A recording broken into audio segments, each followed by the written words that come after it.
Mimétiquement vôtre, voir le monde avec René Girard. Une émission proposée par Jean-Louis Salasque. Paul Dubouchet est un ancien maître de conférences en droit public. Il est également un essayiste dans la mouvance du structuralisme. Après sa découverte de la pensée de René Girard, il lui consacre plusieurs livres.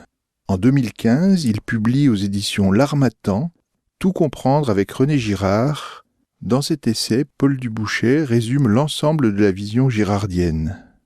Paul Dubouchet. Girard a proposé une réponse au problème de la violence, en réconciliant la science et la religion.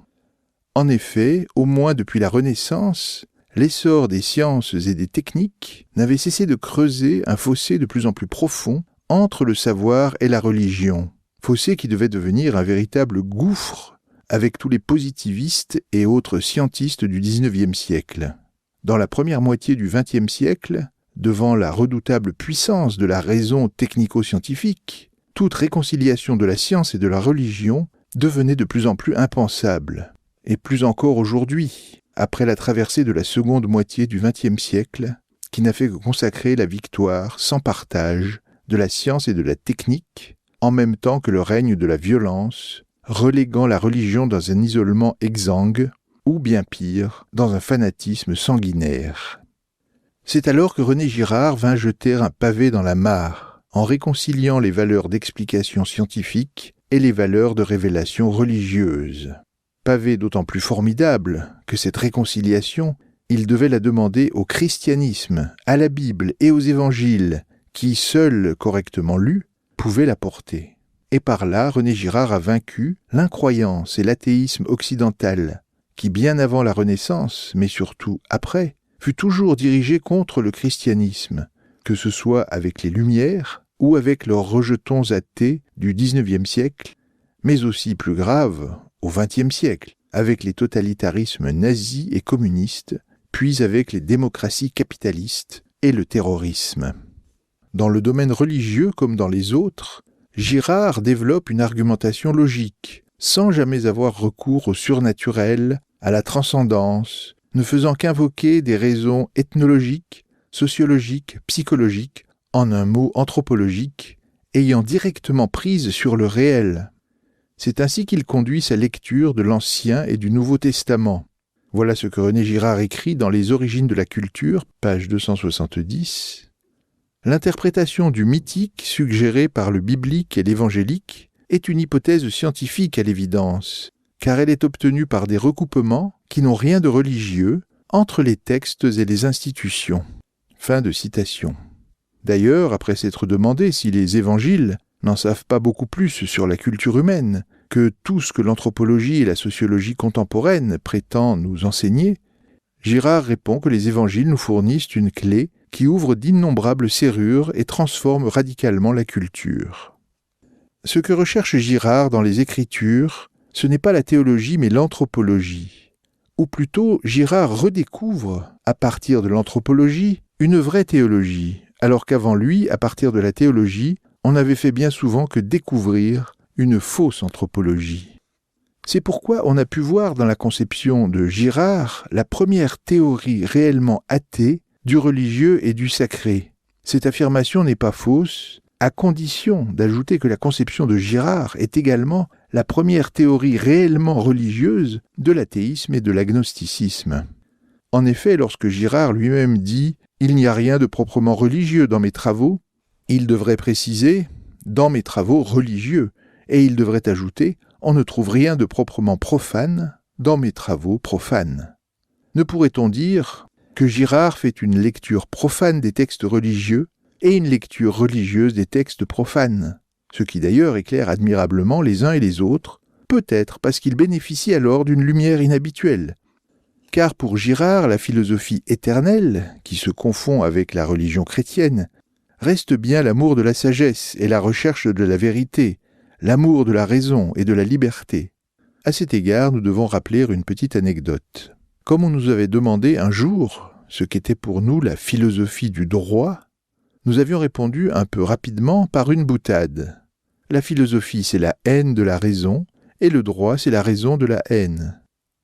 Seule la seconde partie de la boutade est exacte, puisque la raison de la haine n'est ici que la lutte de la raison pour venir à bout de la violence.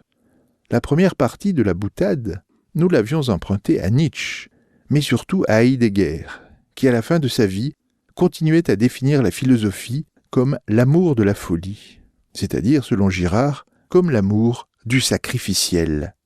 À l'enseignement de René Girard, la vraie philosophie serait exactement le contraire de ce que pensait Heidegger. Elle serait encore la recherche de la vérité, l'amour de la raison, c'est-à-dire, pour parler comme Girard, l'amour du non-sacrificiel, la dénonciation du sacrificiel, ce qui est précisément le propre de la religion chrétienne.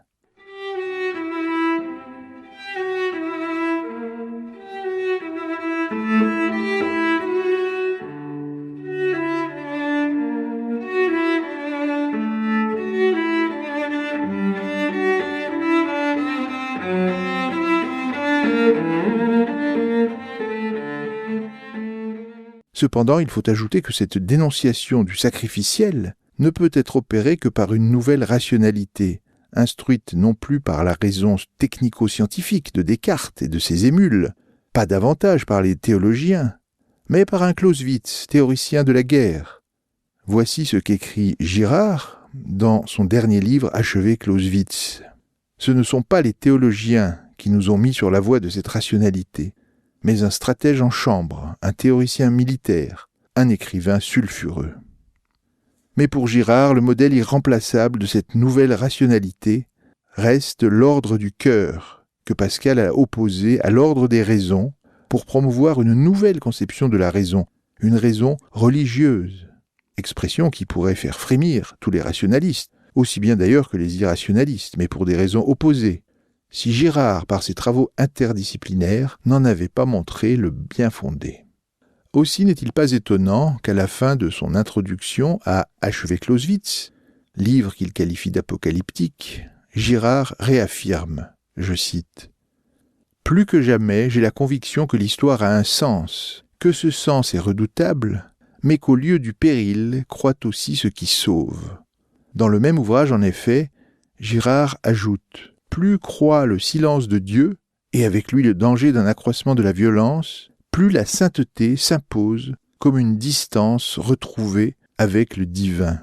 Car le silence de Dieu, ou le retrait de Dieu, ou encore la mort de Dieu, n'est que le nouveau visage de la divinité, qui n'est plus une divinité persécutrice, mais le Christ incarné qui vient à son heure, c'est-à-dire l'heure de la fin des religions sacrificielles, c'est-à-dire encore au temps du sacré dévoyé.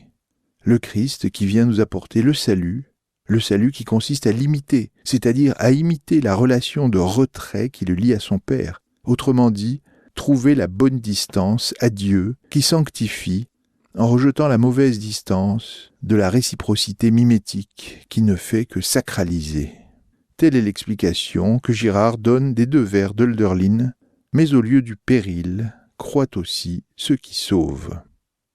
L'analyse de Girard rend transparent des phénomènes fort différents, qui vont de la littérature, du théâtre, aux mythes et rituels des religions archaïques, puis de ceux-ci au terrorisme actuel, en passant par les sociétés capitalistes aussi bien que par les sociétés totalitaires, par le développement de la philosophie et des sciences humaines, par la genèse des institutions, par l'élaboration, le fonctionnement et l'efficience du droit, du pouvoir, et la dialectique de la paix et de la guerre.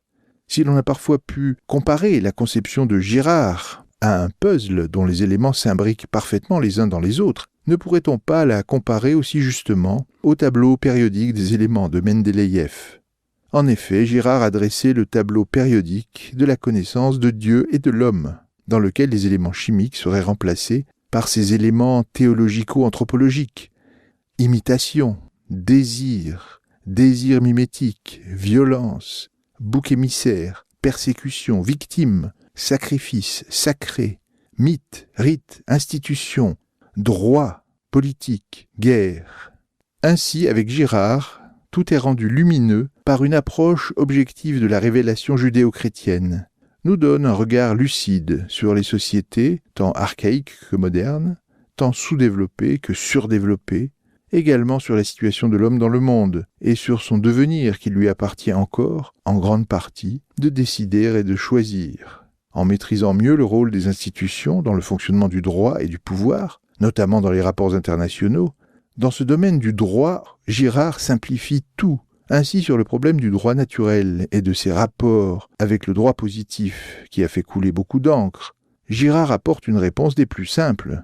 Le droit naturel, c'est la dénonciation de l'inconscient persécuteur et de la violence fondatrice. Et le droit positif, ce n'est pas la négation de cette dénonciation, mais au contraire, la difficile tentative de sa mise en œuvre. Ainsi, pour Girard, le droit naturel, c'est le Christ. Job, qui dans la Bible clame son innocence, ou Antigone, qui, dans la mythologie grecque, n'accepte pas le sacrifice de ses frères, ni la culpabilité de son père. Antigone est la seule à dénoncer la violence du droit, à défendre Édipe. Elle éprouve pour lui cet attachement qui est celui de tout enfant pour son père, sans qu'il soit besoin d'invoquer une essence incestueuse. Girard rejoint donc la tradition, qui fait d'Antigone le symbole même du droit naturel. Mais en plus, il en montre le bien fondé, il la justifie contre toutes les réserves et les prétentions qui peuvent être faites à son endroit. C'est pourquoi, au sujet de son œuvre, que Girard édifie patiemment, dans une construction aussi harmonieuse qu'imposante, on a pu parler de la cathédrale girardienne, ce qui n'est pas sans évoquer cette même image de la cathédrale, si souvent invoquée pour décrire l'architecture de la somme théologique de saint Thomas d'Aquin. Merci de votre écoute, à notre prochaine rencontre.